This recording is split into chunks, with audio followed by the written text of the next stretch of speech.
Hier, j'ai vu la Vierge et je me suis dit, c'est quand même un comble pour une astrologue, orgasmique de surcroît, de voir la Vierge. Je vais tout vous raconter dans cet épisode. Je suis toujours en Espagne, je suis en train de promener le chien et j'avais envie vraiment de vous partager cette expérience qui a lieu tous les 7 ans en Espagne, dans le village dans lequel je me trouve et dont est originaire la famille de mon mari. Tous les 7 ans, il y a un pèlerinage à la Vierge. Donc on sort la Vierge de son abbaye et on l'emmène dans un autre village qui est à 18 km et on fait tout ça à pied, sous le cagnard, avec 10 000 personnes qui viennent de toute la région, parce que c'est l'événement, c'est le septenaire, je ne sais pas comment on dit en français, septenario en espagnol. Et pendant ce temps, donc on part à 6h du matin et on arrive le soir à 9h et on accueille cette Vierge dans son autre village dans lequel elle va rester 10 jours et il y a des fêtes et il y a pas mal de choses. C'est la première fois que je participe à un événement comme ça et ça m'a beaucoup touchée. Déjà, j'adore marcher, donc c'était chouette. Et en même temps, j'ai posé une intention parce que je suis très connectée notamment à la Virgen de Guadalupe, la Vierge de Guadalupe qui me touche beaucoup. C'est une énergie, l'énergie de la bonne mère aussi, l'énergie de la bonne mère de Marseille qui est quand même une de mes guides dans tout ce que je crée. C'est vraiment cet amour inconditionnel et cet accueil total de la vie en soi. Et j'avais posé une intention pour cette marche, c'était vraiment de lâcher prise.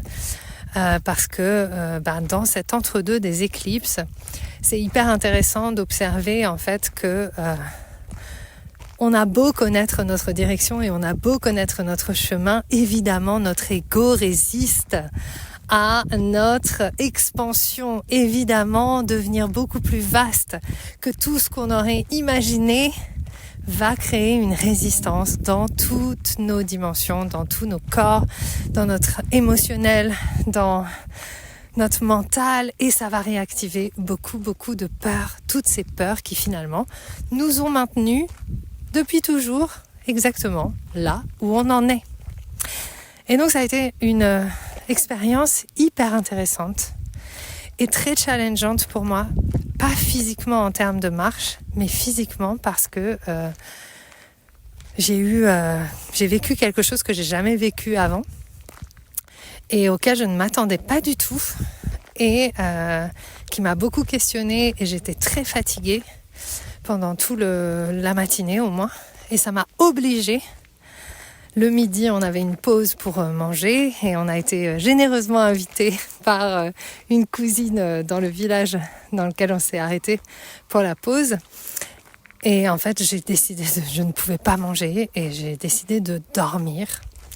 Alors que d'habitude, je me serais obligée à être bien présente et à subir.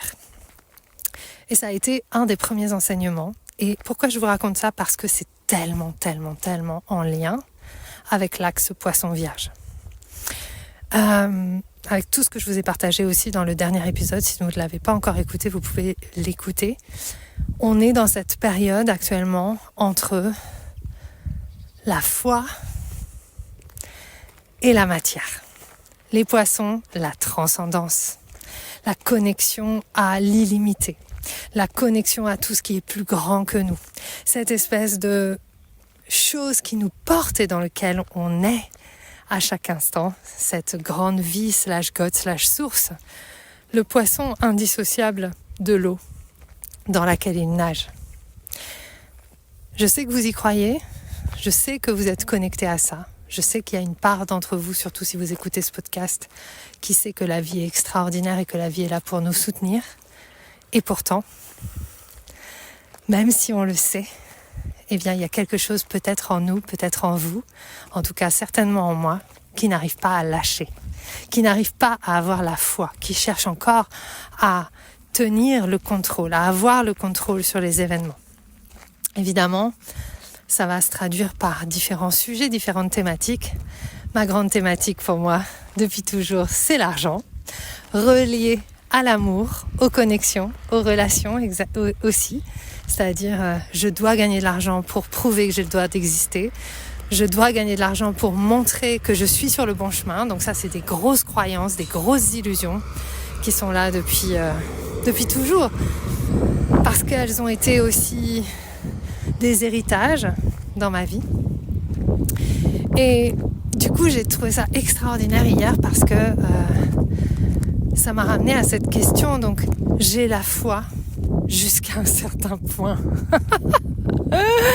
Et en fait, à un autre endroit, j'ai pas du tout la foi. Et ce que je trouve extraordinaire avec la Vierge, et là, on était vraiment sur la Vierge, mère de Jésus, dans la tradition espagnole, etc. Mais la Vierge astrologique, et qui peut être aussi reliée à la Vierge Marie, Guadalupe, ou une expression de cette forme-là, cette Vierge, elle représente aussi le corps comme divin, la matière comme expression du divin. Et ce que j'ai trouvé extraordinaire hier, c'est que qu'est-ce qui a ouvert la foi en moi, qu'est-ce qui m'a permis de lâcher, c'est mon corps.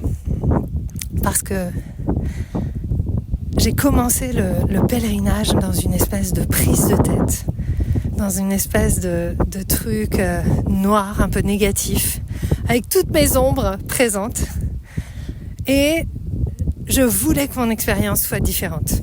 Donc je luttais pour me sentir bien, et en même temps, il y avait des choses qui me touchaient, et en même temps, j'étais hypersensible, et en même temps, évidemment, j'ai reçu exactement les bons messages au bon moment pour déclencher exactement ce qu'il fallait. Et en fait, la seule manière dont j'ai pu lâcher prise a été de vivre mon expérience dans mon corps. Je vais pas rentrer dans les détails parce que voilà. Mais en tout cas, mon corps a littéralement, il y a eu un truc qui lâchait vraiment dans mon corps. Et du coup, j'ai pas eu d'autre choix que de me reposer et que d'être à l'écoute. Et en même temps, j'ai décidé d'aller jusqu'au bout. C'est-à-dire que j'ai décidé d'amener la Vierge jusqu'au bout. J'ai fait tout le truc. Il fallait marcher 18 km et je suis allée jusqu'au bout des 18 km. Ce que ça m'a demandé d'aller au bout des 18 km, c'est dormir le midi, écouter mon corps, ne pas manger et me focus sur ce qui était important. Et ce qui était important pour moi, c'était d'arriver pour retrouver la famille de mon mari. C'était d'arriver et de passer un bon moment avec mon mari. C'était de m'ouvrir au paysage. C'était de me connecter et de me relier finalement à cette grâce qu'on croit. Et c'est pas une question de religion catholique. La grâce, en fait, c'est la grâce de la vie. C'est la grâce qui est exprimée à travers ce symbole-là, le symbole de la Vierge. Mais c'est aussi la grâce qui nous est accessible à chaque instant. Et ce que j'ai compris vraiment profondément hier, c'est qu'il n'y a rien qui vient sans un challenge. Et ce que j'ai trouvé magique, c'est que ce matin, je me suis réveillée. Déjà, on est arrivé à Moya, donc, qui est une magnifique forteresse gravée dans la pierre. Donc, la dernière ligne droite, pour arriver, il faut monter à pic avec la Vierge, portée par 20-25 personnes. Enfin, c'est intense, hein. Il y a même un groupe de jeunes qui sont formés pendant 2 ans pour danser. Ils dansent tout le long, donc 18 km, avec des castagnettes. Ils sont habillés en blanc, c'est des garçons. Ils représentent ce que j'ai cru comprendre, en tout cas ce que je me suis raconté, c'est qu'ils représentaient les anges qui accompagnent la Vierge. Et ils dansent tout le long. Mais j'avais tellement de compassion pour eux. Je me suis dit, waouh, je me suis dit. Et donc la dernière ligne droite, on monte à pic. Et quand la Vierge arrive, dans dans sa demeure en tout cas future pour les 10 jours. C'est une sorte d'explosion de joie, de grâce, de beauté. Les gens pleurent, ils sont hyper contents. Et j'ai été hyper touchée aussi par le fait que ça avait réuni autant de personnes. On était plus de 10 000. C'est énorme. Des enfants, des gens avec leurs poussettes. Enfin, c'était fou. On marche à travers la montagne. Et ce que j'ai compris, c'est vraiment que quand j'ai décidé quelque chose, c'est pas de mon ressort de savoir comment ça va se passer. J'ai décidé quelque chose et je vais jusqu'au bout. Et oui, tout dans ma tête, tout dans mon corps va me dire non, tu peux pas. Tout va résister. Et mon seul travail, c'est de m'honorer et d'honorer ma décision. Il n'y a rien qui se fait sans challenge. S'il n'y a pas de challenge, c'est que en fait, c'est juste rester dans le confort qu'on connaît. Et en fait, l'évolution, et ça c'est ce que moi, je crois, et c'est ce que je crois qu'on est né pour, je parle en anglais, mais on est né pour cette évolution à notre époque. Et si on n'est pas prêt à relever le challenge, que ça va nous demander de stretcher, ça va nous demander de sortir du confort d'être soi, ça va nous demander de sortir de toutes les histoires qu'on connaît par cœur, je suis comme ci, je suis comme ça, ça va nous demander d'être vigilant quand on observe la part de nous qui veut nous diminuer. Parce qu'hier, dans toute cette matinée, j'ai notamment reçu un message de ma comptable. C'était énorme comment ça m'a mis dans un truc. Et puis en plus, je suis dans la préparation de Money Honey, le travail sur l'argent, la vie orgasmique. Enfin, moi, je vis les choses que je vous partage. Je suis pas là en train de dire, ouais, alors j'ai compris un truc et puis je vais vous partager ce que j'ai compris. Oui, j'ai compris un truc, mais je l'ai compris parce que je le vis dans mon corps, dans ma chair. C'est pas des trucs que je jette en l'air comme ça pour que vous veniez dans mes espaces et que je gagne de l'argent. C'est parce qu'en fait, je connais les clés de l'ego qui ment pour que surtout il n'y ait rien qui bouge et qu'on puisse encore et encore se raconter la même litanie de « Ah, mais machin, j'y arriverai jamais, et blablabli, et blablabla, et puis de toute façon, mais regarde, je suis folle, ah, mais j'ai eu cette idée, mais on n'y arrivera pas, et blabla. » Et tout ce discours intérieur qui en plus, pour la plupart du temps, n'est pas le nôtre. C'est aussi un discours dont on a hérité de nos familles, de notre culture, du monde dans lequel on vit, mais ça n'arrange personne qu'on change. Ça n'arrange personne qu'on devienne puissant. Et quelque part, ça n'arrange personne que le monde évolue. Et c'est important qu'on l'entende. En fait, beaucoup d'entre vous, vous venez dans mes espaces, vous voulez changer, vous voulez créer des choses, vous voulez créer une entreprise, aller plus loin, bousculer, vous voulez que ça marche, vous voulez vraiment apporter quelque chose de significatif. Et je trouve ça génial.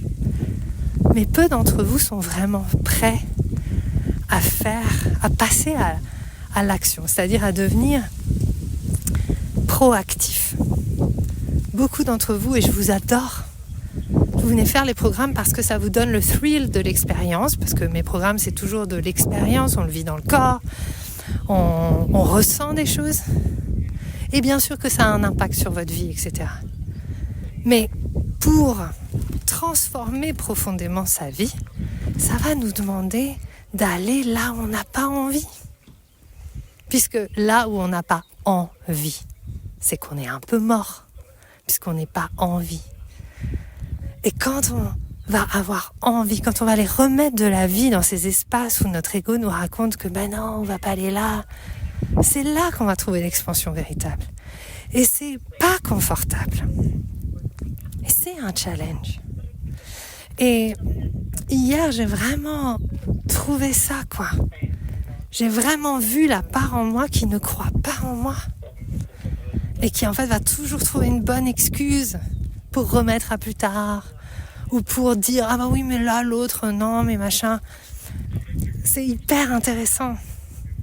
Hyper intéressant. Donc voilà, mon histoire aujourd'hui, c'est vraiment de prendre soin de vos désirs et d'apprendre à comprendre. Voilà. D'apprendre à voir comment vos désirs sont plus importants que vos résistances. Et moi, hier, c'était clair. Je m'étais engagée. Et je suis allée jusqu'au bout. Il n'y a rien qui aurait pu m'arrêter. Et pourtant, mon mari m'a dit « Bah non, mais si tu veux, tu peux monter en voiture. » Bah non, je ne veux pas monter en voiture. Et en fait, j'ai fait avec. Et j'ai écouté. Et j'ai appris. Et j'ai grandi. Et ce matin, je peux venir vous raconter cette histoire avec tellement de foi. Et la foi, c'est ça. La foi, c'est pas la vie me donne ce que je veux. La foi, c'est en fait, quoi qu'il arrive, je choisis de continuer parce que je sais que je vais rester dans la frustration si je reste comme ça. Voilà ce que j'avais envie de vous partager. Il y a beaucoup d'instabilité en ce moment. Et comme je vous le répète encore et encore, l'instabilité cosmique, il y a beaucoup de choses. 2025, c'est une année de pivot, une année de changement, une année qu'on ne revivra plus jamais de la même manière. Et moi, j'ai vraiment décidé que 2025, c'était mon année.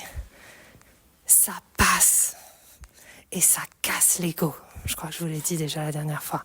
Ride or die. Et j'ai vraiment ce truc en moi. Il y a comme une espèce de niaque ultra forte qui s'est activée. Et c'est une niaque ultra spirituelle. C'est-à-dire qu'il n'y a plus jamais personne qui va me dire ce que je peux ou ce que je peux pas faire. Et surtout, plus jamais personne à l'intérieur de ma propre tête. Et j'ai décidé d'y aller all-in. Et j'ai décidé aussi d'avoir la foi, mais même financièrement, parce qu'en ce moment, je prends des risques énormes. Je me suis investie beaucoup dans plein de choses. Je crée des nouvelles choses que j'ai jamais créées avant.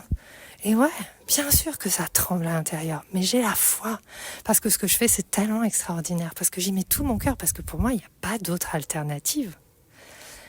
Et je suis là pour les personnes qui ont ça aussi en elles. Et qui sont prêtes à ça. Et encore une fois,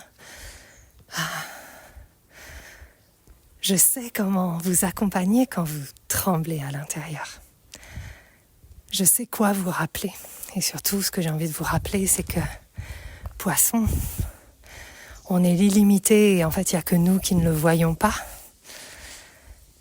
Et Vierge, cette illimité, il commence par prendre soin de la matière, prendre soin de votre énergie, mettre votre temple au cœur de votre vie et oser être en dévotion à cette vie qui nous a été donnée et qu'on ne vivra qu'une seule fois. Est-ce que vous allez passer votre vie à attendre encore le bon moment ou est-ce que c'est maintenant ? En tout cas, moi j'ai décidé que c'était maintenant et j'ai tellement de gratitude pour mon corps, pour cette Vierge, pour cette période d'instabilité qui en même temps, c'est dans cette période-là où je deviens vraiment grande. Pour vous accompagner jusqu'au 24 septembre, le membership est à 111 € par mois et il y a des super bonus quand vous vous inscrivez pour l'année. Ensuite, compris dans ce membership, mais aussi comme programme à part que vous pouvez rejoindre, c'est Money Honey. Money Honey, c'est un programme, c'est un challenge sur l'argent. Je vais vous challenger sur l'argent. Parce qu'on ne grandit pas sans défi. Donc on va se mettre des défis. Et le premier défi, c'est de vous inscrire et d'inviter d'autres personnes et voir peut-être même gagner de l'argent. C'est un gros défi pour moi de proposer ça. Moi qui ai eu beaucoup de jugements sur les MLM, les trucs, les machins, les bidules, mais en même temps, je me dis, non, ça peut être super. J'ai envie de mettre de l'argent entre vos mains. Donc, quand vous vous inscrivez puis que vous amenez des personnes, eh bien, vous pouvez gagner de l'argent. Donc, vous pouvez rejoindre le Pitch Honey Club et ce programme est inclus, ou le programme tout seul. Ensuite, le Mastermind. Le Mastermind s'appelle le Golden Pitch Temple, mais vous pouvez rejoindre ce Mastermind seulement pour les 3 premiers mois qui correspondent au dernier mois de l'année. Et ça s'appelle Ride or Die, pour les mêmes raisons que ce que je viens de vous expliquer. Il est temps.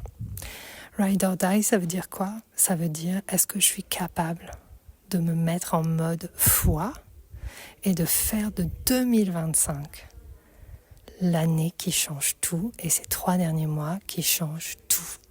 C'est pas pour les faint of heart, c'est-à-dire c'est pas pour les cœurs sensibles, c'est pour les personnes qui sont aussi décidées à y aller all-in. Dans cet espace-là, je vais vous emmener parce que je pars, et ça me challenge aussi, évidemment. Je pars à Lyon, je serai à Paris, je pars en Floride, je pars à New York, là je pars en Italie aussi.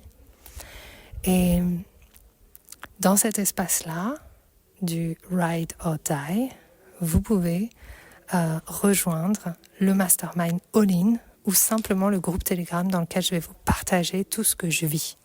Donc si vous sentez que vous résonnez avec ce que je partage, si vous sentez qu'à chaque fois ça vous permet d'évoluer, venez dans ce groupe-là, ça va être dingue, ça l'est déjà. Et c'est comme ça et ensemble qu'on pivote et qu'on bascule. Il est temps de basculer dans la puissance plutôt que de faire semblant de la voir mais que ça reste que dans votre tête. L'idée, c'est vraiment que ça descende dans votre corps. Donc, voilà. Qu'est-ce que j'avais d'autre à vous dire ? Oui. Je sais que certaines d'entre vous, vous êtes un peu challengés par mes changements, notamment au niveau de l'image. Sachez qu'avant que vous me connaissiez, j'étais déjà comme ça. Et que, en fait, je ne suis plus là pour vous plaire. Je suis surtout là pour kiffer ma vie. Je ne suis pas là pour qu'on m'aime. Je suis là pour qu'on aime. C'est pas la même chose. Je vous embrasse. Je vous souhaite une magnifique journée.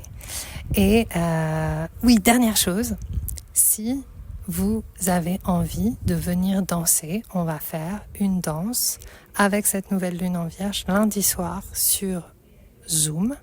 J'ai décidé de faire cette danse comme porte ouverte et en venant danser, vous aurez l'opportunité de rejoindre le Pitch Honey Club et les autres espaces avec des choses spéciales. Donc si vous avez envie de venir danser, eh bien venez, regardez dans les stories, regardez dans les choses. Je vais mettre un lien, tous les liens dans les notes de l'épisode.